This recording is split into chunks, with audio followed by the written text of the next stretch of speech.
আসসালামু আলাইকুম প্রিয় ভাই ও বোনেরা, আজ আমরা এমন বিষয়ে কথা বলবো, সেটা এমন অনুভূতি যা সকল মানুষের মনের মধ্যে রয়েছে।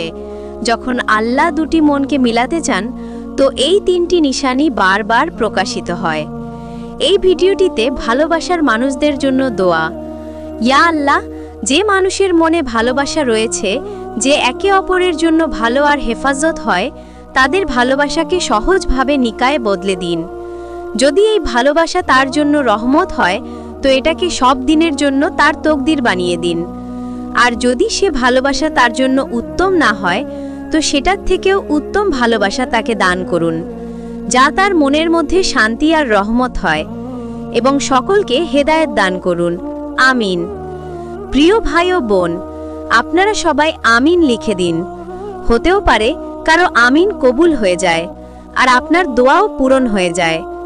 কখনো আপনি ভেবেছেন কি, যখন এক মানুষ অন্য মানুষকে ভালোবাসে, তো সে কেমন অনুভব করে? সে এটা চায় কি সেই মানুষ তার কাছে সবসময় থাকুক, তার জীবনের অংশ হয়ে থাক, তার দুঃখ, তার কষ্ট, তার খুশি সবকিছু তার সাথে শেয়ার করে নিক। ভালোবাসা এক সাধারণ আবেগ নয়, এটা মনের সেই গভীরতা যেখানে শব্দ শেষ হয়ে যায়, কিন্তু অনুভূতি বাকি থেকে যায়। এটা সেই দোয়া যা তার চোখের অশ্রুতে লুকিয়ে থাকে। এটা সেই তামান্না যা সেজদায় রবের সামনে বলা হয়।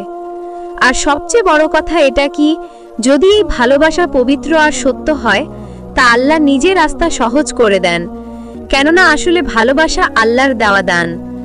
হযরত আলী বলেন কি, যখন মনে ভালোবাসা সৃষ্টি করে দেওয়া হয়, তো বুঝে নাও এটা আল্লাহর তরফ থেকে হয়, কেননা মনের মালিক শুধু আল্লাহ। এই জন্য প্রিয় ভাই ও বোনেরা, যদি আপনাদের মনে কারোর জন্য ভালোবাসা জাগে আর আপনারা চান কি সে আপনাদের জীবনের অংশ হোক, মনে রাখবেন এটা কোনো সাধারণ ব্যাপার নয়, এটা আল্লাহর ইশারাও হতে পারে।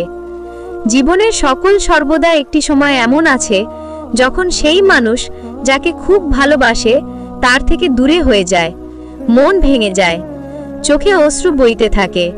কেউ হয়তো আল্লাহ তার উপর জুলুম করেছেন, কিন্তু প্রিয় ভাই ও বোনেরা, বাস্তব এটা কি, আল্লাহ কখনো তিনার বান্দার উপর জুলুম করেন না। যিনি আমাদের 70টা মায়ের থেকেও বেশি ভালোবাসেন, তিনি আমাদের সেটাই দেন যে আমাদের জন্য উত্তম হয়। বাস আমরা মানুষেরা নিজের নিজের কমজোর নজরে পুরো সত্যকে দেখতে পায় না। প্রিয় ভাই ও বোনেরা, জীবনে সর্বদাই এক এমন সময় অবশ্যই আছে যখন সেই মানুষ যাকে আমরা ভালোবাসি আমাদের থেকে দূরে হয়ে যায়। সেই সময় মন বলে, হয়তো আল্লাহ আমার উপর জুলুম করছেন, হয়তো আল্লাহ আমার থেকে সবকিছু কেড়ে নিয়েছেন। কিন্তু বাস্তব এটা কি, এমনটা কিছুতেই নয়। মনে রাখবেন, আল্লাহ কখনো নিজের বান্দার উপর জুলুম করে না। আসলে তিনি তোমার জন্য উত্তম ভাবতে থাকেন। তিনি তোমার দোয়াকে শোনেন। তিনি চান কি তুমি তিনার সাথে জুড়ে থাকুন। আল্লাহ বলেন, যত বেশি তুমি আল্লাহর কাছে চাইবে, আল্লাহ ততটাই তোমার প্রয়োজনীয়তা পূরণ করবেন। কতটা প্রিয় কথা, তাই না? আল্লাহ আরো বলেন কি, আমি তোমার থেকে যা কেড়ে নিয়েছি সেটা তোমার জন্য ক্ষতিকর ছিল, যা আমি তোমাকে দেব সেটা দোয়ার থেকেও বড় হবে। প্রিয় ভাই ও বোনেরা, তিনি আল্লাহ, তিনি তোমার মনের সেই কথাকেও জানে যা তুমি নিজের থেকেও লুকিয়ে রেখেছ। তবে তুমি কেন হও? আল্লাহ বলেন, নিজের জীবনের ব্যাপারে এত ভেবো না, আমি তোমার জন্য কিছু উত্তম ভেবে রেখেছি। মনে রাখবে, যে জিনিস তোমার নসিবে নেই সেটার ব্যাপারে তোমার আল্লাহই ভালো জানেন। তিনি মুজিজার উপর কুদরত রাখেন। বাস আপনি তিনার রেজায় আলহামদুলিল্লাহ বলা শিখে নিন, আপনার সমস্ত কষ্টকে শেষ করে দিবেন। প্রিয় দর্শক, আল্লাহ বলেন, আজ তোমার সময় মুশকিল, কিন্তু কাল তোমার সময় মিসাল হবে। বা শর্ত শুধু এটা কি, তুমি তোমার ইয়াকিনকে ভাঙতে দিও না। সবারকারী বান্দা কখনই হার মানে না, কেননা তাহার আল্লাহ তার জন্য উত্তম সময় লিখে দিয়েছেন। এটা মনে রাখবেন, আপনার তকদিরকে দোয়া ছাড়া কেউ বদলাতে পারে না। কেন দুঃখী হচ্ছ?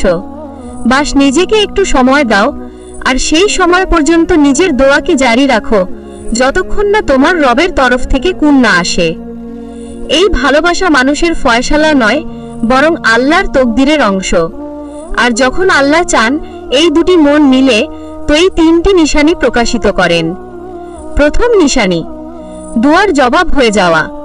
যখন আল্লাহ চান কি দুটি মন মিলে যাক, তো প্রথম ইশারা এটা হয় কি তোমরা একে অপরের চেহারাতে কবুল হতে শুরু হয়ে যাও।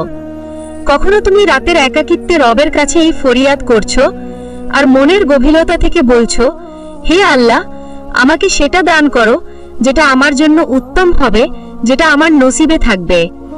আর ফের কিছু সময় পরে তোমার সামনে এক এমন মানুষ চলে আসে যে তোমার সমস্ত প্রশ্নের জবাব মনে হয়, তোমার জখমের মহলম মনে হয়। এটা কাকতালীয় নয়, এটা দোয়ার ফল হয়। হযরত আলী রাদিয়াল্লাহু তাআলা আনহু বলেছেন, যখন তোমার মনে কারোর জন্য বিনা কারণে নরম হয়ে যায়, তো বুঝে নাও সেটা আল্লাহর তরফ থেকে হয়।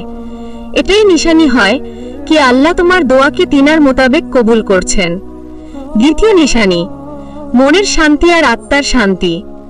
যখন আল্লাহ দুটি মনকে এক করে নসিবে লিখে দেন, তো সবার আগে তিনি তাদের মন একে অপরের সামনে শান্তি অনুভব করে। হযরত আলী রাদিয়াল্লাহু তাআলা আনহু বলেন, ভালোবাসা মনের সেই হাল যাকে জবরদস্তি না সৃষ্টি করা যায় না শেষ করা যায়। এই শান্তি কোনো সাধারণ শান্তি হয় না, এটা সেই সময় হয় যখন তুমি সেই মানুষের সামনে নিজের কমজোরি সহ নিজেকে কবুল অনুভব করো। দুনিয়ার সামনে তুমি মজবুত হয়ে দাঁড়িয়ে থাকো, কিন্তু তিনার সামনে তোমার কমজোরিও তোমাকে সামনে নিয়ে আসে। এটা সেই ভালোবাসা যা ইবাদতের মতো মনে হয়। ওয়াসিফ আলী ওয়াসেফ বলেন, ভালোবাসা সেই জায়গা যেখানে রবের পরে সবচেয়ে বেশি শান্তি মিলে। এই শান্তি আল্লাহর নিশানি হয়। তোমার মন ভুল দরজা করা নাড়েনি, বরং তিনার দিকে এগিয়ে যাচ্ছে, যা তোমার জন্য লেখা হয়ে গেছে। তৃতীয় নিশানি, বাধার পরেও মিলে যাওয়া। তৃতীয় আর সবচেয়ে বড় নিশানি এটা, তাতে যতই বাধা আসুক, যতই লোক বাধার কারণ হোক, তাতে পরিস্থিতি যতই মুশকিল হয়ে যাক, কিন্তু অবশেষে সেই দুটি মন একে অপরের কাছে পৌঁছে যায়। আল্লাহর ফয়সালাকে কেউ থামাতে পারে না। কোরআনে রয়েছে, যখন আল্লাহ আর তিনার রাসূল কোনো ফয়সালা করে দেয়, তো মুমিন নারী তার পুরুষকে নিজের ব্যাপারে কোনো ইখতিয়ার থাকে না। ওয়াসিফ আলী ওয়াসেফ লিখেছেন, ভালোবাসা সেই পুরস্কার যেটাই তকদির নিজের রাস্তা দেখায়। এটাই কারণ, যদি আল্লাহ কাউকে তোমার নসিবে লিখেছেন, তো সেটা যতই দূরে থাক, তাতে যতই পরীক্ষা আসুক, সবশেষে সেটা তোমার কাছে অবশ্যই এসে পৌঁছায়। প্রিয় দর্শক, যদি তোমার মনে শান্তি রয়েছে, দোয়া কবুলের ইয়াকিন রয়েছে, আর বাধা আসার পরেও সংযোগ বারবার ফিরে আসছে, তো বুঝে নাও সেই মনকে তোমার নসিবে লিখে দিয়েছেন। ইয়া আল্লাহ, যে লোক ভালোবাসায় রয়েছে তাকে হালাল পবিত্র তরিকায় একে অপরের নসিবে লিখে দিন। তাদের মনকে শান্তি দান করুন, আর তাদের দোয়াকে কবুল করুন, আর তাদের সমস্ত বাধাকে দূর করে দিন। আমিন। প্রিয় ভাই ও বোনেরা, ভিডিওটি যদি ভালো লাগে, লাইক, কমেন্ট, শেয়ার আর চ্যানেলটিকে সাবস্ক্রাইব করতে ভুলবেন না।